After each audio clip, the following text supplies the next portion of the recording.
Janasena Tirupati incharge Kiran royal వ్యవహారం ఇప్పుడు పార్టీలో చర్చనీయాంశంగా మారింది. ప్రస్తుతానికి కిరణ్ పార్టీ కార్యక్రమాలకు దూరంగా ఉండాలని జనసేన అధిష్టానం ఆదేశించింది.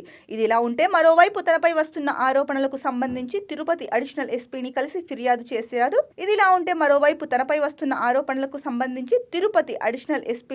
ఫిర్యాదు చేశారు. తన ఫోన్ డేటాను తస్కరించి తనపై బెదిరింపులకు పాల్పడుతున్నట్లు తెలిపారు. వైసీపీ నేతలు ఆడవారిని అడ్డుపెట్టుకుని రాజకీయం చేస్తున్నారని ఆగ్రహం వ్యక్తం చేశారు. 10 ఏళ్ల క్రితం సెటిల్మెంట్ అయిపోయిన విషయంపై ఇప్పుడు రాజకీయం చేయడం వైసీపీకి చెల్లుతుందన్నారు. తనపై ఫిర్యాదు చేసిన బాధితురాలు వెనుక ఎవరున్నారో తేల్చాలని పోలీసులకు ఫిర్యాదు చేశారన్నారు. తనపై ఆరోపణలు చేస్తున్న లక్ష్మి అనే మహిళ గత 4 రోజులుగా వైసీపీ నేతలతో టచ్లో ఉందని కిరణ్ అన్నారు. కిరణ్ రాయల్పై వస్తోన్న ఆరోపణలపై క్షుణ్ణమైన పరిశీలన జరపాలని జనసేన అధినేత పవన్ కళ్యాణ్ పార్టీ కాన్ఫ్లిక్ట్ కమిటీని ఆదేశించారు.